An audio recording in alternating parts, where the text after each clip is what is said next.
Hello everyone, কেমন আছেন আপনারা? আশা করি আপনারা সকলেই ভালো আছেন। ভিডিও শুরুতে আপনাদেরকে বলে দিতে চাই, আপনার বুকে যদি পর্যাপ্ত পরিমাণে শ্বাস না থাকে তাহলে আপনার এই মুভিটি দেখার দরকার নেই। আপনি আমাদের চ্যানেলে অন্য কোনো মুভি দেখতে পারেন। হ্যাঁ বন্ধুরা, 18 বছর নিচে বাচ্চারা এই মুভি থেকে দূরে থাকবেন। মুভিটির শুরুতে আমাদেরকে ১৯৭৭ সাল দেখানো হয়, যেখানে একজন সাইকো ম্যান তার ওয়াইফের প্রাইভেট পার্ট কেটে ফেলেছে। এর জন্য তার ওয়াইফের অনেক কষ্ট হয়। এমনকি তার ওয়াইফ তার কাছে জীবন ভিক্ষা চেতে থাকে। কিন্তু সেই সাইকো ম্যান তার কোনো কথা শোনে না। এরপর সেই সাইকো ম্যান তার ছেলে জুয়ানকে ডেকে নিয়ে আসে। এরপর তার ছেলেকে সে ব্যাগ্যে নামে একটি ইঞ্জেকশন দিয়ে দেয় যাতে ওই যৌন উত্তেজনা বেড়ে যায়। এরপর জুয়ানকে দিয়ে তার স্ত্রীর সাথে খারাপ কাজ করায়। ওর স্ত্রী খুব বাজেভাবে মারা যায়। এরপর আমাদেরকে ২০১১ সাল দেখানো হয়, যেখানে কামিল এবং লামিনা নামে দুইজন লেসবিয়ান মেয়ে উল্টোপাল্টা কাজ করছিল। এখানে কামিলা এবং এনডিএ ওকে অনেক পছন্দ করত। তারা শহর থেকে অনেক দূরে একটি জায়গায় এনজয় করতে যেতে চাচ্ছিল, তাই তারা পরের দিন সকালে সবাই বেরিয়ে পড়ে। তারা একটি বিয়ের সবের সামনে এসে দাঁড়ায় এবং তারা যেই জায়গায় যাবে সেই জায়গার অ্যাড্রেস জিজ্ঞেস করে। তখন তারা দেখতে পায় যে সকল ছেলেরা তাদেরকে দেখছে। তারা তাদেরকে ঘিরে ধরে এবং তখনই জুয়ান সেখানে চলে আসে। এই জুয়ান হচ্ছে সে যাকে আমরা মুভিটি প্রথমে দেখেছিলাম। এরপর জুয়ান সেখান থেকে সব ছেলেদেরকে তাড়িয়ে দেয়। তখন তারা সেখান থেকে বাহিরে চলে আসে। তখন তারা সেখানে একটি ছোট্ট মেয়েকে দেখতে পায়, যার নাম মিউরা। তখন তারা তার সাথে কিছুক্ষণ দুষ্টুমি করে। তারপর সেখানে দুজন পুলিশ অফিসার আসে। তখন তারা বলে, তোমরা যেখানে যাচ্ছ সেখানে সাবধানে যেও, কারণ সেখানে মেয়েদের সংখ্যা খুবই কম। সেখান থেকে একজন পুলিশ অফিসার মেয়েটির হাতে নাম্বার লিখে দেয়, যেন কোনো সমস্যা হলে তাকে ফোন করতে পারে। কিছুক্ষণ পরে তারা তাদের কাঙ্ক্ষিত স্থানে পৌঁছে যায়, যেটা জুলিয়ার আঙ্কেলের বাসা। তারপরে আমরা জনকে দেখতে পাই। সে নিজেকে আয়নায় দেখে ভাবে ওর বাবা ওকে কিভাবে টর্চার করত। যখন ওর জন্ম হয় তখন ওকে দিয়ে ওর বোনের সাথে খারাপ কাজ করা, এতে ওর মানসিক সমস্যা হয়। আর তখন থেকে ওর বাবার মতন ও একজন সাইকিম্যান হয়ে যায়। জোহানের একটা ছেলে আছে যার সাথে ও এমনই ব্যবহার করে যেটা ওর বাবা ওর সাথে করেছে। আর এই ছেলে ওর আর ওর বোনের, কারণ ওদের পরিবারে এইরকম নিয়মটাই চলে আসছে। এক কথায় বলতে গেলে ওদের পুরো পরিবারটাই সাইকো। এখানে জুয়ান ওর বোনকে একটি অন্ধকার রুমে বন্দি করে রেখেছে। তাছাড়া ওদের একটি ছোট্ট বাচ্চা রয়েছে যে কিছুদিন আগেই জন্ম হয়েছে। ওর সাথে ঠিক এরকমটাই ব্যবহার করে যেমনটা ওর ছেলের সাথে করেছে। অন্যদিকে সেই মেয়েরা পার্টি করছিল। তখন কামিলিয়া বলে, আমি এবং জুলিয়া একই রুমে শিফট হচ্ছি। তখন এনডিএ বলে, মা যখন এই কথা জানতে পারবে তখন তার খুব খারাপ লাগবে। তখন কামিলা সেখান থেকে রেগে উঠে চলে যায়। অন্যদিকে আমরা জনকে দেখতে পাই। ও ওর বোনকে বলে, আমি যেভাবে তোকে ট্রিট করছি এতে আমার মা অনেক খুশি হবে। এদিকে ওই মেয়ের অনেক রাত পর্যন্ত পার্টি করে। তখন কামিলা অনেক মদ পান করে ফেলে। এর ফলে তার শরীর খারাপ হতে শুরু করে। তখন এনডিএ দেখতে পায় জুলিয়া মাগদার খুব কাছে চলে আসছে। এ দেখে এনডিএর খুব খারাপ লাগে। এরপরে লাইট চলে যায়, যার জন্য জুলি এবং মাগদা লাইট ঠিক করার জন্য বাহিরে চলে যায়। তখন ইন্ডিয়া কাবিলাকে বলে, আমি তোমাকে অনেক পছন্দ করি, আমি চাই না তোমার কাছে অন্য কোনো মেয়ে আসুক। কামিলা যখন ইন্ডিয়ার কাছে পানি খেতে চায় তখন ইন্ডিয়া পানি আনতে চলে যায়। তখন সে দেখতে পায় জুলি এবং মাগদা উল্টোপাল্টা কাজ করতেছে।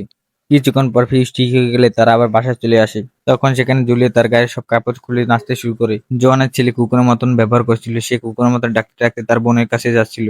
তখন সেখানে জুয়ান এসে তাকে অনেক মারে এবং তাকে রেডি হতে বলে। তখন তারা দুজন রেডি হয়ে সেই মেয়েদের কাছে যাওয়ার জন্য বেরিয়ে পড়ে। জুলিয়া যখন কাপড় খুলে নাচছিল তখন জুয়ান বাইরে থেকে তাকে দেখছিল। জুলিয়া যখন তাকে দেখতে পায় সে অনেক ভয় পেয়ে যায়। জুয়ান এবং তার ছেলে দরজা নিচ দিয়ে একটি নোট পাঠায় যেতে ওয়েলকাম লেখা ছিল। সেই মেয়েরা অনেক ভয় পেয়ে যায় এবং তারা দরজা খুলতে সংকোচ বোধ করছিল। ততক্ষণে জুয়ান এবং তার ছেলে দরজা ভেঙে ভিতরে চলে আসছিল। তখন তারা তাদেরকে গান দেখিয়ে ভয় দেখায় এবং জুয়ান জুলিয়াকে আবার নাচতে বলে। তখন জুলিয়া ভাই আবার কাপড় খুলে নাচতে শুরু করে। তারপর জুয়ান আর তার ছেলে কাবিল এবং মাকতাকে ধরে জোর জবরদস্তি খারাপ কাজ করতে থাকে, যেটা দেখে জুলিয়া এবং এন্ডি অনেক ভয় পেয়ে যায়। জুয়ান তাদের সাথে খারাপ কাজ করে এন্ডি কাছে চলে যায় এবং তাকে বলে তার সাথে কালকে খারাপ কাজ করবে। এরপর জুয়ান ওর ছেলের কাছে যায় এবং তাকে কিস করে এবং তারপর তার ছেলে ঘুমিয়ে পড়ে। জুয়ান সেখান থেকে উঠে মাকদার কাছে চলে যায়, বলে তুমি চাইলে আমাকে মারতে পারো। জন এটা বলে সেখানে একটা বন্দুক রেখে ঘুমাতে চলে যায়। পরের দিন সকালে মাকদার শরীর খারাপ হয়ে যায় এবং সে টেবিল থেকে গান উঠিয়ে জুয়ানকে মারতে যায়, কিন্তু সে মারতে পারে না। এরপর মাগদা আত্মহত্যা করতে নেয়, কিন্তু জুয়ান পিছন থেকে এসে তাকে হেডশট মেরে মেরে ফেলে। জুয়ান বাকি তিনজনের কাছে গিয়ে বলে, তোমরা এখন তোমার বন্ধুর জন্য কান্না করবে। এই বলে সে তার ছেলেকে নিয়ে চলে যায়। এরপর তারা সেই পুলিশ অফিসারকে ডাকে এবং তাকে সব কথা খুলে বলে।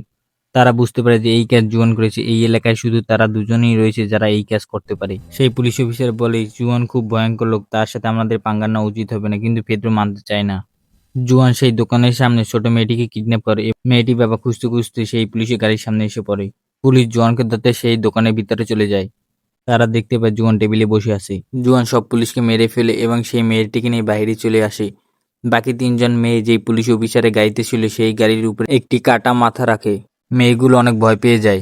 সেই মেয়েরা বাড়ির ভিতরে ঢুকে এবং দেখতে পায় পেদ্রো এখনো বেঁচে আছে এবং তারা তাকে সাহায্য করে।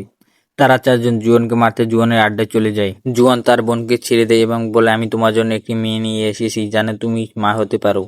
তারা চারজন জুয়ানের আড্ডায় চলে আসে। এরপর তারা জুয়ানের ছেলেকে সিডিউস করে এবং তাকে সুযোগ বুঝে বন্দি করে নেয়। এরপর তারা বুদ্ধি করে যে তারা জুয়ানের ছেলের বদলে ইউরোকে চাইবে এবং তখনই হঠাৎ করে জুয়ান এসে তাদের উপর হামলা করে দেয়।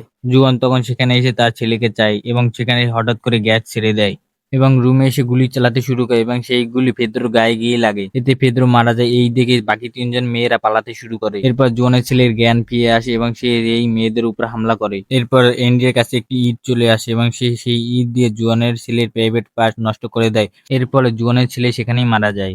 এরপর জুয়ান যখন তার ছেলের লাশ দেখতে পায় সে অনেক কষ্ট পায়। তখন সে সেখানে রক্তাক্ত অবস্থা ইন্ডিয়াকে পড়ে থাকতে দেখে। এরপর সে জুলিয়াকে নিয়ে সেখান থেকে চলে যায় এবং তাকে অনেক টর্চার করে। জুলিয়ার চিৎকার শুনে সেখানে এন্ডি এবং কামিলা সেখানে চলে আসে। তারা জুয়ানকে জুলিয়াকে ছেড়ে দিতে বলে এবং তার দিকে একটি বন্দুক তাক করে। জুয়ান একটি মেশিনের সাহায্যে জুলিয়ার মুখ ছিঁড়ে ফেলে, যার ফলে জুলিয়ার অনেক কষ্ট হয়। এর ফলে জুলিয়া সেখানে মারা যায়। তারা জুয়ানের গায়ে অনেকটি গুলি মারে। এই তাড়াহুড়াতে কামিলার গায়েও একটি গুলি লাগে। এর ফলে কামিলাও রক্তাক্ত হয়ে যায়। তখন ইন্ডিয়া ঘরের ভিতর থেকে একটি বাচ্চার আওয়াজ শুনতে পায়। ও সেই রুমের ভিতরে চলে যায় এবং দেখতে পায় একটি বাচ্চা যেটি জুয়ানের ছিল। তার পাশে জুয়ানের বোন ছিল। যখন সে তাকে গুলি করতে যাবে তখন সে তার কাছে জীবনে ভিক্ষা চায়। এর জন্য সে জুয়ানের বোনকে ছেড়ে দেয়। এরপর এনডিএ যখন কামিলের কাছে আসে তখন দেখতে পায় সেখানে কামিলাও নেই এবং জুয়ানও সেখানে নেই। এরপর এনডিএ ওর বোনের লাশ দেখতে পায়, যেখানে ওর বোনের হার্ট বের করে জুয়ান তাকে মেরে ফেলেছে। জুয়ান হঠাৎ করে এনডিএর উপর হামলা করে। এনডিএ নিজেকে বাঁচাতে এলোপাথারি গুলি করে এবং একটি গুলি গিয়ে এসিড পানির উপর পড়ে এবং এসিড পানি জুয়ানের গায়ে এসে পড়ে। এর ফলে জুয়ান সেখানে জ্বলে পুড়ে মারা যায়। তখন ইন্ডিয়া জুয়ানের ছেলেকে মারতে যায়, তখনই পুলিশ টিম সেখানে চলে আসে। পুলিশ অফিসার ইন্ডিয়াকে বন্দুক নামাতে বলে, কিন্তু ইন্ডিয়া কোনো কথাই শোনে না। এর ফলে পুলিশ অফিসার তাকে গুলি করে হত্যা করে। জুয়ানের বোন ইউরোকে নিয়ে বাইরে চলে আসে যাতে সে তাকে পালতে পারে। এর সাথে এই মুভিটি এখানেই শেষ হয়। বন্ধুরা, এই মুভিটি একটি সত্য ঘটনার উপর থেকে নেওয়া হয়েছে। একজন সাইকোম্যান প্রায় 30,000 লোককে টর্চার করে হত্যা করেছে, এমনকি সে তার পরিবারকেও ছাড়েনি।